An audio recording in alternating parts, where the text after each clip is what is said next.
to introduce our speaker, Alex. So some of you might remember Alex from our saw wet banding field trips this fall. And maybe some of you have gotten a little involved with him with some of the Washington County bird action that I think he's going to talk a lot about tonight. But maybe you don't, and so I'm going to tell you about him.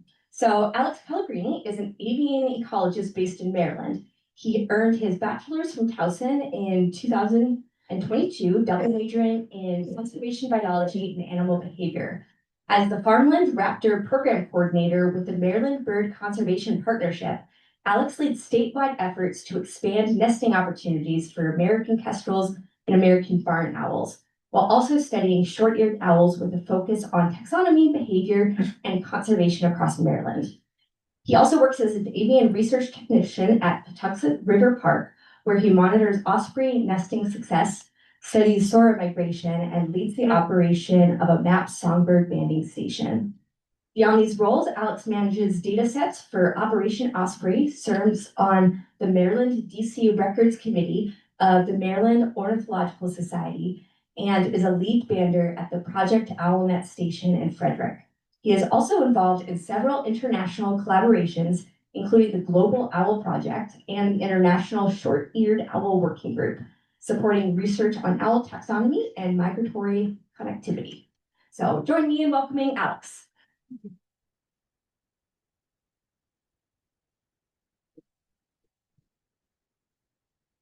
Hello. It's nice to see you all. I mean, if you were at the Sawwet station that night, you know how windy it was. It was ripping in our face.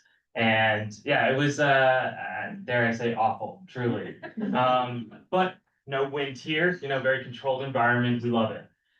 So my name is Alex Pellegrini. Thank you for the introduction. And I am the Farmland Raptor Program Coordinator for the Maryland Bird Conservation Partnership. And I like to start my talks with maybe like a little personal anecdote, just introduce myself in some way. And it was 2022. I was going to graduate with my bachelor's degree from Towson University, and I had no idea what I wanted to do. I knew that I did not want to sit inside.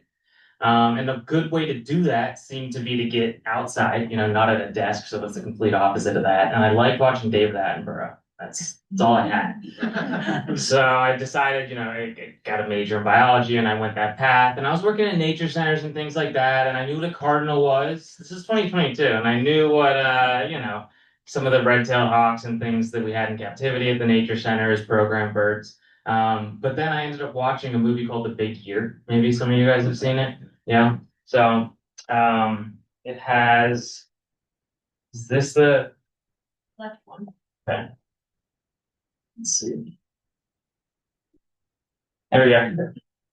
This movie right here with Jack Black and Owen Wilson and Steve Martin. And if you haven't seen it, you're in the Potomac Valley Audubon Society. You better go watch this movie. I mean, it's a staple of the bird world, truly. And I watched this, and it's about these guys who go, the bird watchers, and they go out and see as many birds as they can in a year. And I had no idea that people that were this crazy about birds existed. And I really liked Pokemon as a kid. So I went out and I gave it a shot. And just head over heels, snowballed into this full-blown obsession. And now I'm standing here today, so it's funny I can say that Jack Black truly influenced my career trajectory. But anyway, accompanying me and mentoring me on this avian endeavor that I now am on is Andy Brown, the Farmland Raptor Program Manager. And together, we run the Maryland Bird Conservation Partnership's Farmland Raptor Program. But to back up, to give you guys a history here. So in 2000, Maryland initiated, or the federal government initiated the State and Tribal Wildlife Grants Program. In 2005, they made it mandatory that you make a state wildlife action plan. And then in 2015, the state of Maryland initiated the Maryland Bird Conservation Partnership to create partnerships to help address priority actions for species of greatest conservation need. Well, on that list, there were a couple farmland raptors. So as an offshoot of Maryland Bird Conservation Partnership, the Farmland Raptor Program was created. Now, the Farmland Raptor Program has 4 main focal species, and those are the short-eared owl, the northern harrier, the American kestrel, and the American barn owl. but we're going to slow down. We're going to do this one by one. We're going to start with the owls here, okay? And owls, they're in the order Strigiformes. Just a little taxonomy 101. But Strigiformes, it comes from, you know, the ancient Romans, and they thought that Strix or Striges were these witches who would drink human blood, especially infants, apparently. So for a long time, owls have been intertwined in culture with these kind of negative connotations and these scary stories. So I want to set the scene here a little, and imagine you are walking into your barn at night, and all you have is a candlelight. There's no electricity at this point. This is where you are. And all of a sudden, you hear something up in the rafters, and you look up and you see this. Okay? Now, these are baby barn owls, and some, rightfully so, would describe these as only the face a mother could love. Me. I mean, look at these things. This is the reason that people think aliens exist, through and through. I am convinced. And just to make it that much better, if you don't know what a barn owl sounds like, let's see if the sound works here. If not, I'm going to be impersonating barn owls. I don't hear anything, so you're going to get a treat. Yep. So, what a barn owl sounds like, it's like a banshee scream, like. So just to make it better, you're getting these banshee screams, you're getting these things staring down at you in the candlelight, and you can imagine why these owls have inspired myth and folklore for a very long time. But besides that, before humans, we're going to back up, because this is where my ADHD brain goes. It's all over the place. And we're going to go back to the Miocene. We're going to go back to Miocene barn owls. And if you haven't heard of this concept of island gigantism or Foster's rule, essentially what it is when a species it makes its way to an island and there's a lack of competition there, there's an abundance of food, small species are able to grow to this large body size. So you get these 3-foot tall, that's a little bit taller than they actually were, barn owls, the size of a fire hydrant. And, what I immediately think is, what are they eating? Well, they're eating these giant gildridaes, these giant dormice, something you might be more familiar with, these lesser white-fronted geese and these pied avocets down on the bottom, your left-hand side, these hutias, these rodents in the Antilles. But they were also in Sicily, and you're probably staring at this upper right-hand corner here. And I was reading, when I'm putting this presentation together, I went down the rabbit hole, and I'm reading this one paleoornithologist who's talking about the fact that it was completely possible that at the same time these giant barn owls existed in Sicily, that there were also these dwarf elephants. So a large female barn owl could have been entirely possible of eating, or entirely capable of eating one of these dwarf elephants. Just absolutely mind-blowing for you to go home and remember. If you remember one thing, barn owls and eating elephants. Craziness. But the barn owls, they didn't originate on these islands, right? So where did they come from? They came from East Asia, essentially. And then they spread all over the world. At least that's where they first appear in the fossil record. And barn owls effectively became this cosmopolitan species, right? But I should really say this cosmopolitan species complex, because nowadays, if you're up on your taxonomy, you know that barn owl range map looks a little bit like this. So we got to color code it. So you have your American barn owl, the one that we're familiar with. You have your Western barn owl over in Europe, and then your Eastern barn owl. And just to give you a visual of what that looks like, these are some museum specimens. We have the absolute monsters of the barn owl world over here. They just tower over, especially those Western barn owls that they have over in Europe. But why does this matter, right? Who cares if one's bigger than the other? Why do they need to be different species? I mean, is this just a birder motivated thing with the splits? We want another tick on our like list. I mean, absolutely not. Taxonomy is important because it drives the amount, the conservation dollars that are allocated to a species. So this is what the IUCN website looks like today. And if you just have the common barn owl and you look at it across its global range, it's a species that's of least concern. But that's absolutely not the case. When you look at it in this way, it masks these regional declines that you can see if you look at these populations on a finer scale. So let's look at the US, relevant to us. And you can see in West Virginia and in Maryland, barn owl is an S2B, so it's a imperiled breeder. And you can see there's this kind of negative color theme with this map. There's these yellows and oranges and reds, and then you get over in the West, maybe where we associate with this more open habitat. If you know what barn owl habitat looks like, we'll get into that though. But barn owls are not doing well. We can just scan this and get that impression from these colors here.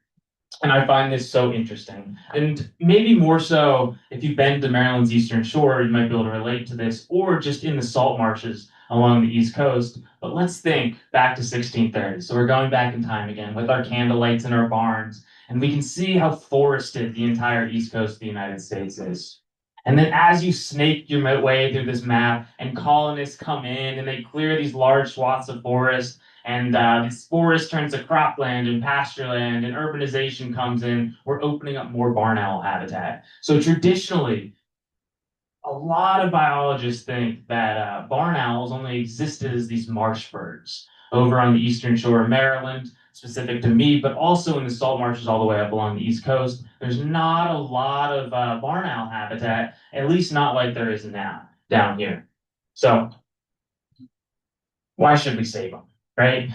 And we're not going back to the colonial times here. We don't have that kind of data. But what we do have at the Maryland Bird Conservation Partnership is something called the Breeding Bird Atlas. And it's absolutely incredible. If you're not familiar with this is essentially a citizen science effort where we go out and we document breeding behaviors in birds. And then we can put it together and make these fancy maps here. It's divided by blocks. So all the green blocks mean there's barn owl breeding in there. And the first breeding bird atlas was initiated in 1983. It lasted for 5 years. And then every 20 years, we do another. So we now just ended the third. And all you got to do is watch the color disappear as I flip through these. So we're in BBA 1, 2, and 3. Barn owls have declined by 79% in the last 40 years in Maryland. I'm sorry I don't have West Virginia data, but we are the Maryland Bird Conservation Partnership. And between the first breeding bird atlas and the second breeding bird atlas, that might not necessarily be the case, that steep 70.9% decline, because there's a gentleman named Scott Smith in the first breeding bird atlas who went just absolutely harder than anyone you could ever imagine to document breeding barn owl behavior in the state and found so many breeding barn owls. There was no one to replicate it for the second breeding bird atlas, but since my mentor Andy Brown has come in, along with a lot of other barn owl partners in the state, the third breeding bird atlas we like to think is very accurate. So this 79% decline is actually probably pretty accurate to what we're seeing going on here. But I mean, the question I get all the time: what did barn owls do before barns, right? Well, they did what you see in the upper left-hand corner there. They're cavity nesters, so they nest in these cavities. You can see a barn owl in a tree cavity there. Let's see, in a cliff face, 2 pictures over like that. So holes that get opened up. That's actually Calvert Cliffs right there, if you're familiar, down in Calvert County. But nowadays, they do all kinds of funny things. I mean, we don't really see this here. If you do, I'd love to have a picture of it. But this happens a lot out in the West. If there's a hole, they'll find it. And then these hay bales, barn owls will nest in. Out there, do you see next to the tree cavity just to the right? That is actually on the Eastern Shore. I guess somebody had a little vacation apartment condo there, and they walk out on their balcony one day and they hear, and they look down to their right, and there's these barn owls hissing at them. And they discovered that, while they were away, these barn owls took up and made a nest on the balcony. Also in some construction equipment out on Poplar Island in the middle of the bay, in an attic here, they've nested. So this is just going to show how barn owls are lacking these traditional cavities that they nest in. And there's not enough barn owl boxes for them. There's not enough nest sites in suitable habitat. So what can we do? Nest boxes are one of the most valuable tools that we have to combat these declines. And you can see here, this is a million different types of nest boxes on poles, in pole sheds, on barns, in silos, especially probably silos out where you are, because that's a really popular nesting site for barn owls out in kind of the central Maryland area as well. And we need volunteers to monitor these nest boxes. But what we need kind of around this time of year, what's relevant, is we need volunteers to clean them out. And, I myself used to be tasked with this. Actually, I still am, but much, much more so when I was kicking things off. And I went all around. And in the Patuxent River Valley, I was cleaning out a box one day. And if anyone can ID this, I will be very impressed. Just like that. I'll show you in a minute. But I climb up into a box, and this box isn't very used. And I was working with this guy, Greg, and I looked down at Greg, and I'm like, there's a bird in here. He's like, a barn owl? I said, no, it's a passerine. It's in the corner. And he said, okay, don't touch it. I wanna climb up there and see how it died. So I said, okay. So, he climbs up the ladder and I'm looking up at him. And he said, oh, it's a great crested flycatcher. And it's December. And I'm like, oh, that must have been a while ago. And he says, no, it feels pretty fresh. So I said, okay. And he picks it up and he kind of throws it down to me and I catch it in my hands. And immediately, I get excited about birds. And my hands start shaking. And it was not a great crested flycatcher. It was an ash-throated flycatcher. And if you know about ash-throated flycatchers, you know that this is not a typical bird in the East. So by far the coolest bird that I've ever found, or coolest thing I've ever found in a barn owl box. A literal vagrant that just kind of died on a cold spell, came up. These Myarchus flycatchers, they love cavities, and it made its way into a barn owl box. And I made a big green dot there, so you can see kind of where we are. But the point here, I'm not going around crossing my fingers. I'm going to find Myarchus flycatchers dead in my barn owl boxes. There's a much greater point to what we're doing here, and monitoring really is the key. I mean, we can put up so many boxes, we can check them, we can clean them, we can give these barn owls a suitable nest site. It's a great tool to combat these declines, but it really means nothing, and we don't know what's going on without these monitoring efforts. So this is really where the volunteers come in. And 30% of the barn owl boxes in 2025 were occupied. About 67% of those were successful. So this just goes to show that you put up barn owl boxes in suitable habitat, they use them, and they are successful in nesting. And a lot of that unoccupied area, not to get too into the weeds here, but the reason for that is because the Patuxent River Valley population is declining. There's 72 boxes there, and only 2 of them last year had nests. So it's quite significant. Other than that, barn owls are one of the most well-studied birds in the world, but really it's all diet-based. So it's, people doing this. And barn owls and raptors, they cough up these pellets with the bones and the fur that they can't digest. Barn owls actually don't make a nest. They just cough up these pellets and stomp around, and then their nesting material is essentially these bones and these pellets and this fur on the ground. And we can sort through that and we can figure out what they eat. And the Patuxent River Valley population especially is really interesting because barn owls love voles. I mean, all raptors love voles, really. They must be pretty tasty. But if barn owl has no other choice, they'll eat about 90% voles. But the Towson River Valley population only eats about 40%. About 40% marsh rice rats, like you can see in the upper right-hand corner here, and then 19% birds. And that just is a huge sign of food stress, because these barn owls, they're vole specialists, they're small mammal specialists. But the fact that they're eating birds, the fact that they're eating other things, which is quite normal, but just shows food stress. Like I said, this is a population that is really declining. Only 2 out of 72 boxes occupied last year. Here's a picture of some bird skulls, which is just really neat to see. Lots of icterids, lots of blackbirds there. From a barn owl box on the eastern shore, or on the Towson River Valley. And we can see some of their food deliveries, and I'll tell you kind of what's going on and what you're looking at the table that these food deliveries are on in a second here, but it's a marsh rice rat, and you can see that grackle over there actually has its head decapitated. And it's a really common thing that you'll see when the male brings food back to the nest, is they eat the head off first. And my Andy, the manager of the program, he always likes to compare the head to a little 5-hour energy. I mean, just packed with vitamins and nutrients and fat. And the male barn owl will eat it as like a little kick, just a nice boost so it can get back out and hunt. Because, I mean, these barn owl chicks, they need a lot of voles to make it. But other than these diet analyses, other than going through the barn owl boxes and seeing what they eat, a really invaluable tool that we have is banding. And if you're familiar with GPS transmitters that people are putting on and backpacking these birds with, we can't do that with barn owls, okay? And the reason that we can't do that, or at least long term, is because a lot of these GPS transmitters are they're solar powered and they recharge with solar. And barn owls are little vampires, and they do not like the light. So you'd essentially be putting on a device that would die very, very quickly. So what do we have to do? We have to ban these birds, and then we have to have many sleepless nights going out, and every single year we go to these boxes and we try to re-encounter the adults. And what I mean by that is we set this thing up called a patio trap. And you can see it there on the front of a barn owl nest box. And essentially the way that this works is there's a guide wire down here, right here. And that's attached to a light. And then when the barn owl comes in, you can see its chicks inside of the box. It comes in and it steps on that treadle plate over there. And then that fishing line closes the trap door behind it. And this wire right here causes a light to go on. And then we know that we have a barn owl.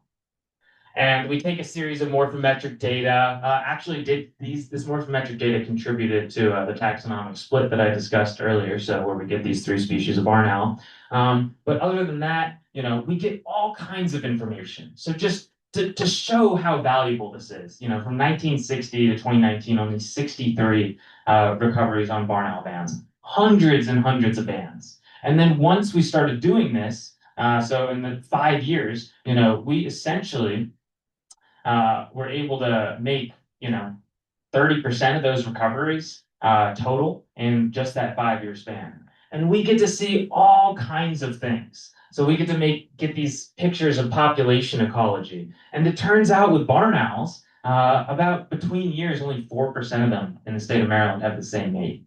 So there's a lot of testing the waters, 1 year I'll breed with you, 1 year I'll breed with you, and move on. 19% at the same location. We get a lot of recruitment into our population as well. So we have a network of over 150 boxes. There's not a lot of nest sites that we don't know about. But 55% of the birds that we encounter in the boxes are new birds. So there's dispersal going on. I mean, Maryland's a weird shape, so it makes sense. But we also get to build these age structures of our populations. And you don't have to get into the nitty gritty and know what SYTY means. But I bring this up because if you don't know how owls are aged, it's just very cool. And if you're at the Sawwet demonstration, you might have even got to see some of this. But what you're seeing here is that pink is a glowing porphyrin. So porphyrin is this compound in wings of birds and especially owls. And essentially what you're seeing here is the brighter feathers are those newer feathers. So they've retained the porphyrin. The porphyrin breaks down with UV exposure and with age. So the white feathers with no porphyrin in them are the older feathers. And then we can see these patterns. And through these patterns, we can figure out, the age of the bird that we have in hand. And all of this gives us very important information to try to figure out exactly what's going on with the barn owls in the state of Maryland. And, everything that I've talked about so far, this recruitment, this site fidelity, staying with the same mate, moving on, it all kind of leads to this idea that the barn owl populations in the state of Maryland are under a lot of food stress and, they're on decline, as that 79%, is evidence to. But this is a really interesting story, and it provides, a lot of backing to the message I'm trying to communicate here. So these two guys, when we went to trap in Menai Bay down there, box 6, they were both banded, and we caught the male, so on your left, and then we caught the female on the right. So the females have that darker chest, that more, buffy colored chest, and it turns out that they were breeding together, and they were brother and sister. Same plush. We banded them together. And this happens, we've seen this happen in Maryland more than once. And this is also a sign of, birds in the state not really being able to find a mate. But other than barn owls, I'll get too carried away. I could talk for hours about them. We also work with these cute little guys right here, the American Kestrel. And if you're not familiar with them, I mean, they're no bigger than the size of a mourning dove. I just think this picture is crazy to see. Look at them on either side of the mourning doves there. I mean, these kestrels, they fit in the palm of your hand. And with these kestrels, I show you this math. And I was talking about the negatively themed colors, and apparently they're secure in Maryland, they're vulnerable in West Virginia. These are the state rankings that you can find on NatureServe. So you might ask, reasonably so, why is this a species of greatest conservation need in Maryland? Why is this a species you're focusing on? And well, I will bring it back to these BBA maps to show you. So we're familiar with the Breeding Bird Atlas documenting breeding bird behavior, volunteer effort, and this is the first Breeding Bird Atlas from 1983. It should be no surprise to you that that green is going to disappear. So as we go from 1 to 2 to 3, and then these bar charts, barn owls, kestrels have declined by 53% in the state of Maryland. Again, one of the best tools that we have for helping these kestrels is through nest box programs. So adding and bringing these nest boxes to suitable habitat is going to allow these kestrels to utilize that habitat during the breeding season and actually breed successfully there. We'll go back and look at my nice little pie charts here, and we can see that only 26% of our boxes were occupied, but again, about 2/3 of those boxes were successful once they did get occupied. This is because the Kestrel program in Maryland is very, very new, and some of those unoccupied sites, there's a lot of prospecting that goes on. So more data in the years to come. But I always love making it to this point because these guys right here, they're truly my babies. And I love short-eared owls so much. And in 2023, I was so excited to get the opportunity to start working with these guys and develop some conservation goals and an action plan for the Maryland Bird Conservation Partnership for them. Kestrels, barn owls, easy to work with, nest box program, it's effective, it's going to make a difference. But these short-eared owls, they nest on the ground. Harriers, which we'll talk about next, they nest on the ground. You can't make nest boxes for them. These short-eared owls, though, they also don't really breed in Maryland. Once every 20 years, we'll talk about it in a little bit, we do get a breeding record in Maryland, but it seems that such a highly nomadic species like the short-eared owl needs these goals the scope is wider than just Maryland. So, we ended up collaborating with these folks all over the world on these genotyping, morphology, age and sex structure, winter site fidelity, migratory connectivity studies. These are the goals that we developed around them so that our scope could broaden. These birds are not staying in Maryland. They're not breeding in Maryland. So to protect them throughout their full annual cycle, we need to understand them throughout their full annual cycle. But to understand them in these ways, you do need to have the birds in hand. And we had to start with these effective capture techniques. And I'll tell you, you start looking into this with short-eared owls, and this is what you find. So let me read you the title of this paper that really pops up when you first start looking into capture techniques. Use of a net gun to safely capture short-eared owls in mid-flight from a helicopter. I'm not going to do that. That's not going to happen. And you continue. Techniques for locating and capturing nesting female short-eared owls. They're not nesting here. I can't do that either. You continue to read, and what's highlighted there? The success rate was low. Great. I had a friend, Libby Erickson, who did her master's thesis on short-eared owls. And the whole idea was she wanted to put these transmitters on them. And she wanted to fit them with these backpacks. And she developed this perch trap technique. So these are little microfilament nooses on the top of this perch here. And if the short-eared owl perches on it, it'll get tangled. And then we can go and we can capture a short-eared owl. Great, right? Well, that's the only bird that she captured during her master's. So her master's effectively turned into a vegetation structure study for short-eared owls. These guys are hard to catch, especially at low-density wintering sites like we have here in Maryland. And so we got to work. That just sounds like a challenge to us. And we did start with the perch traps.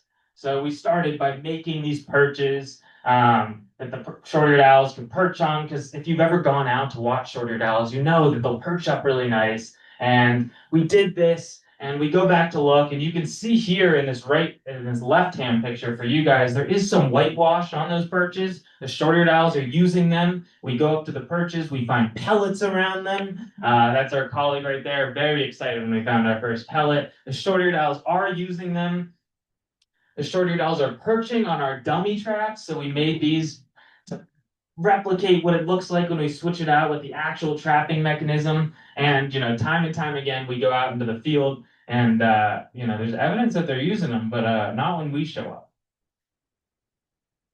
So we continue, and we use this method called a balchetry, and it's essentially this hardware cloth cage that you put a live starling in, or a small rodent, some food item for the short-eared owl, and then you put it out, and the short-eared owl tries to go down and eat it. It gets tangled in these microfilament nooses, and you have yourself a short-eared owl. And you're probably not looking at the starling or the meadow vole in there anymore. You're probably looking at the Doritos, maybe. And it's always an interesting point for me to stop here and pause because it's just too funny. One of our mentors, Andy and I's mentors, David Johnson, who is just an absolute legend in the owl world, he told us when we were, going out, because we wanted to leave these out all night. We wanted to leave these out all night. We didn't know it would work. And, the only way to really test something is you just got to test it through and through. So we leave them out all night. And he was saying, well, if you want to give them food throughout the night, I found through my years of work that the best food that you can give them that will withstand, the excrement, the urine and feces throughout the night is the Dorito. It'll maintain its crunch. And we said, okay. And he said, also, what you need to do, and we did not do this, but it is too funny, is he said, you just get a bottle of Coca-Cola and get the little cap and give them a little Coca-Cola so they can stay caffeinated and run around the crap on them. And, really be enticing to the short-eared owl. Anyway, we try that. And then we try this Swedish goshawk trap. I mean, all that really happened with this thing, the idea basically is that these doors shut over top. If a short-eared owl or a bird of prey tries to get whatever we put in here, and all that happened here was a red-tailed hawk just comes up and taunts us and sits and looks at the starlings inside of her. So then we set up mist nets. We're talking to people in Belgium and the UK and all over the world now. I mean, I'm on Facebook, pouring through images that people are posting and contacting them. And we set up mist nets in the daytime. We watch the short-eared owls fly around them and fly off. And then we're like, well, they can see the nets. This is the time they're hunting. They're crepuscular. Let's set it up right now, right around in the crepuscular hours. We try that. They're flying around them and they fly off. So, okay, we have to do it at night, We tried at night. We set up the nets. The short-eared owls can't see the nets. We have an audio lure underneath the net, which I'll play in a second here. And it turns out that the time of night is and the moon phase and the brightness and the wind all play a factor. So here is a thermal video with a little thermal monocular that we use in the field, and you can see the mist net. It comes into view a few times. There's a mist net pole, and the short-eared owl, it's curious, but it was a full moon mist net. It can see the net. It doesn't matter. Short-eared owl's flying around and it flies off. It's not in our net. So then you're going to get more impressions because the sound doesn't work. We have these audio lures. And the audio lures are, so we start with a short-eared owl male hoot, and it's like,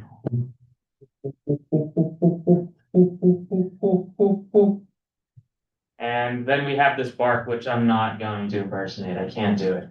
And then we have these vole squeaks, which is kind of like that. And we're trying these audio lures, and we're trying all these, we're making audio lure mixtapes for these short-eared owls. And this is a funny story I have to tell, because we're at this one site, and this one gentleman that has been working with birds for years, he keeps telling us, your audio lures do not work. They're just awful. And I mean, granted, he had been out with us time and time again, watching us fail. We were out a whole season. We were a year and a half into the project, no short-eared owls. We just cannot capture them. And we go every hour to check the nets before we have thermal. And we drive up to the net and, we check it. And gosh, this is the, fifth time we've been out with this guy. I mean, we're going to different locations. Fifth time we've been out with this guy. And he's getting really fed up. And we come back and we're in two different cars. And he was in the car behind where Andy and I were. And we all get out of the car and we're ready to wait another hour. And I kind of like turn around and I look at the car that he was in, and he's nowhere to be found. So I go to the driver, his friend John. I'm like, John, where's Jet? It's like John's just shaking his head. He's like, I left him there. He wouldn't get back in the car. He took his old army blanket and he's laying underneath the net and he's squeaking like a bull. And Jay was convinced that his bull squeak was better than our audio lore, and this is how things were going to work.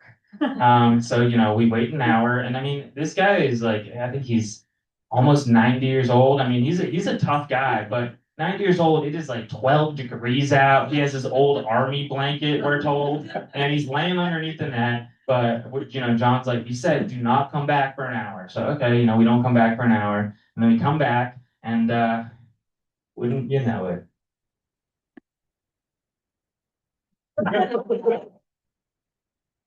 But that short-eared owl was 3 nets down right over our audio lore. But Jay is still convinced that it was him. And we caught our first short-eared owl. So we have been adjusting these audio lures. We finally found the right mixtape that works for these guys. And now we're able to really start our field projects. And to this date, actually, I mean, you're really getting the Farmland Raptor program in its full effect. I 3.5 hours of sleep last night. I just added a little number here because last night at Blackwater, we actually caught our 4th bird down there on one of those perch traps that I was telling you didn't work. Well, now they do work.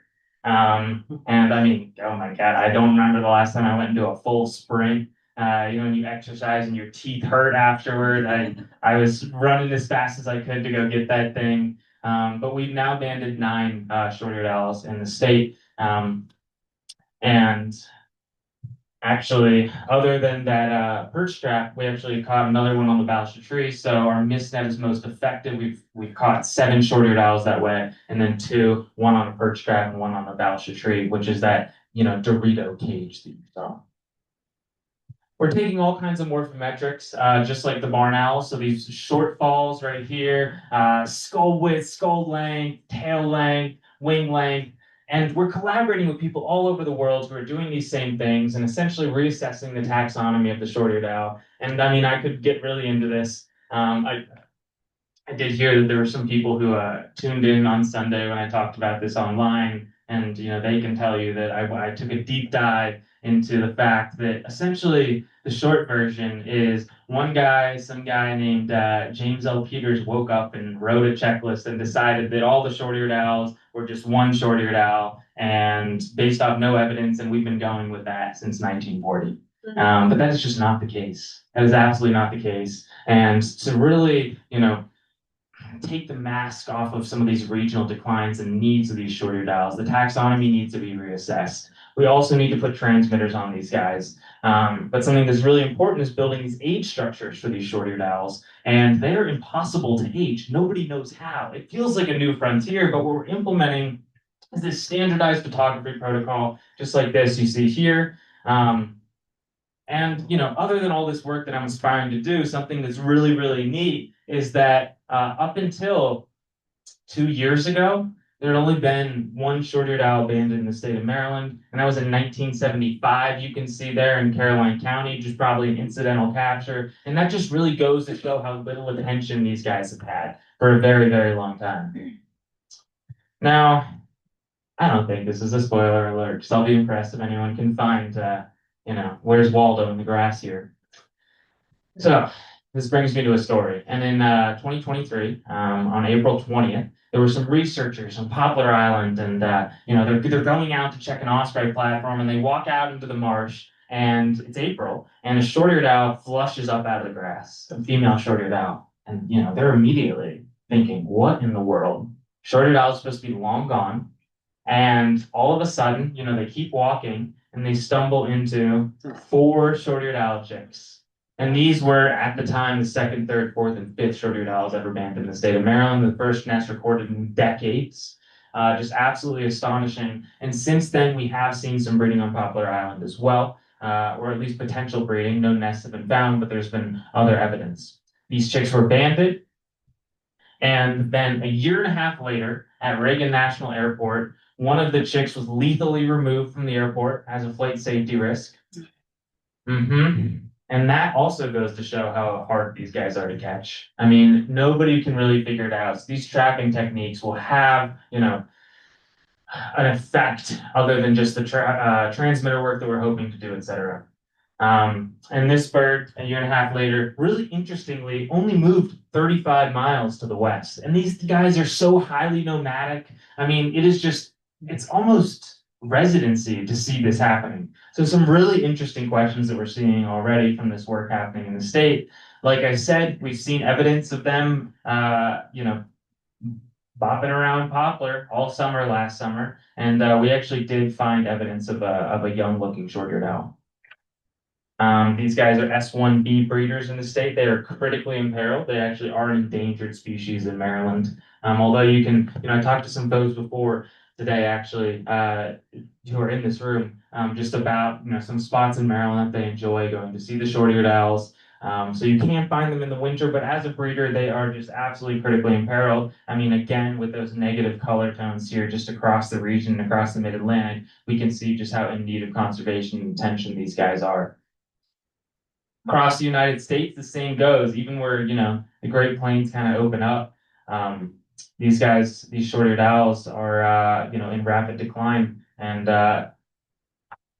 grassland birds are the most rapidly declining avian group that there is. Again, right? This is how, when you go to the IUCN website, this is what you see. They're a species of least concern. So these regional declines can be masked by this, faulty taxonomy, essentially. And that brings me to our last focal species, the northern harrier. And we don't have too many conservation goals developed for these guys yet. They are an S2B breeder in the state. In the last atlas, there was only one nest recorded. This is a very rare photo of a harrier carrying nesting material. And I say rare, and you can probably tell because it's, if I had more photos, I wouldn't be using one of this quality. And I can say that. That guy's my friend who took it. So, but across the region, again, these harriers are declining. I mean, it should be no surprise. I'm just giving you bad news. But the attention that Maryland Bird Conservation Partnership is paying to them and the incidental captures that we're getting when we go out for our short-eared owl field work are really important. That banding work again. So, kind of my biggest goal is making these farmland raptors, a farmer's best friend. And of course, I don't want a farmer having that kind of relationship with them, right on the glove like that. But they seriously can help, in an ideal world, replace the need for, heavy rodenticide and pesticide use. Now, listen to old Smokey the Bear here. Only you can help farmland raptors. I really encourage you guys to get involved. There's so much that you can do with the Farmland Raptor Project. And I came to this as a birder, as I said, through the big year. And I kind of like to end all of the talks that I give with this, with a few quotes. But this one really speaks to me in this instance. And that is that birding, after all, is just a game. Going beyond that is what is important, and I hope you guys at Potomac Valley Audubon Society, feel the same way. It's not just about, checking things off your life list. If you're interested in getting involved, there's my email, there's the MVCP website, Farmland Raptor Project website. We can really use help in Washington County too as we expand and bring raptors back to the county because they're really not there. So thank you so much for listening to me talk your ear off about owls and other raptors.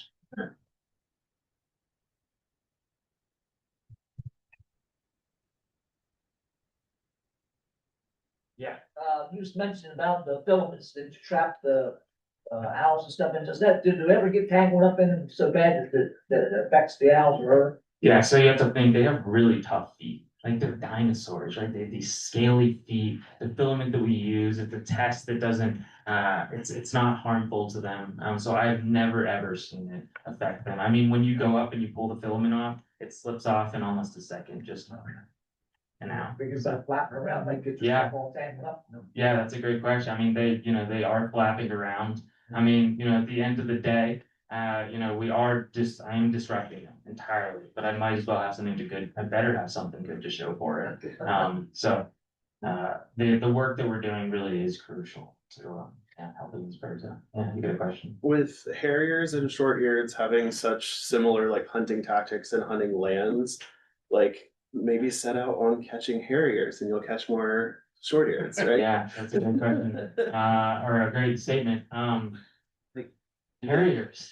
I've been told the way that you need to catch harriers is you need to get a dead duck and put it around kind of a noose carpet with a lot of those microfilament nooses, and apparently that's not so effective for short ears. Is like the Maryland areas for the short-eared similar for the Harriers? Or Yeah, not? that's the only reason that you saw pictures of us with harriers. Okay. Because some of the same techniques work for that. So we are opportunistically banning them. Nice. I mean, hey, I'm open to all ideas. I don't mean to shoot it down like that. I have this half figured out. We're getting better at it.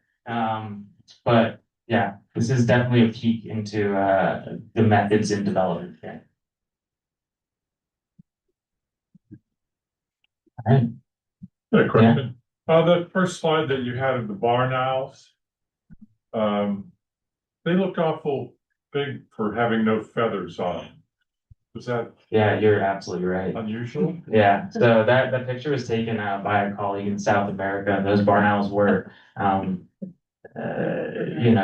they were malnutrition birds, for dramatic effect, yeah, emphasize the alien bit a bit more. But yeah, the feathers should be much more grown in at that point. But apparently, those birds were completely fine, fledged with a full, set of feathers, and made it. So they were just very delayed for some reason. Yeah.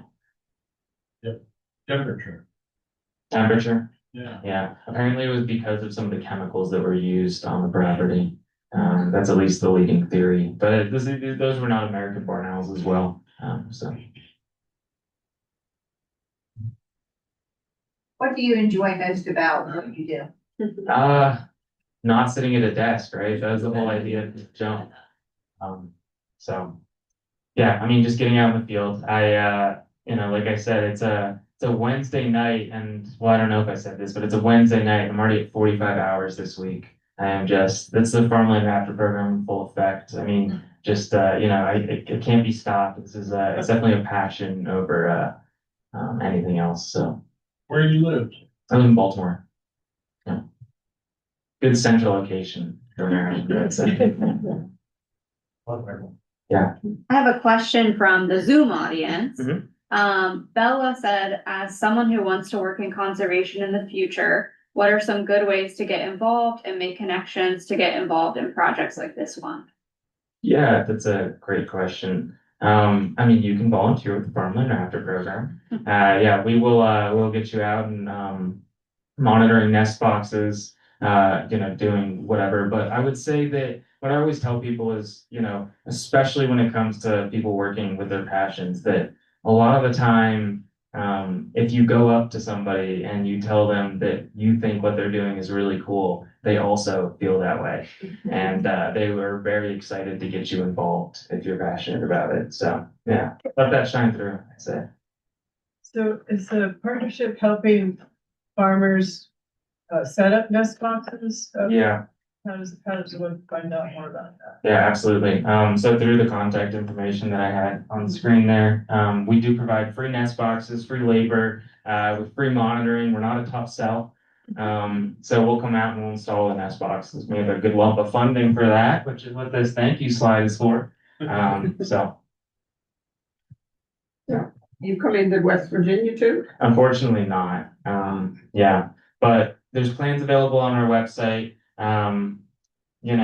We're more than happy to talk to folks in West Virginia and help get things going, because it's not, they don't stop at there's no state borders or anything for these birds, right? So. About elevation, what are they like in elevation? Oh gosh, this is such an interesting question. So I'm going to talk about barn owls to answer this question. And I'm not going to give you an exact elevation. I'm going to beat around the bush, but I hope you'll find this interesting as I do. So on the eastern shore of Maryland, barn owls kind of exist as these marsh birds, like I said, right? And the thought is that they then expanded in these territories that were opened up by colonization as large swaths of forest disappeared and were converted into agriculture, etc. So right now in Maryland, we have the central Maryland population that really exists in silos, which is probably very similar to where we are right now. These farmland with these empty silos that aren't used anymore. And if you peek your head in a silo around here that's not being used, I bet you'll see little pellets around the ground, barn owl feathers. I mean, we go in them all the time, and these barn owls, if they're not nesting in there, they're at least roosting in there at some point, seriously. So we have this central Maryland population that's kind of a farmland population in the silos, this marsh population down on the eastern shore, and then we have this Towson River Valley population that's kind of like a mix of the both. It's a marshy population, but freshwater marsh, and it's in some farmland as well. And then we have like this Garrett County population that kind of exists in the valleys between the Appalachians. So they won't, they're not a high elevation bird, but they do exist out where the elevation increases. So yeah, it's interesting. Anything else? All right, well, 90 slides. I didn't know if I would make it by 8 o'clock, but I did it, guys. So.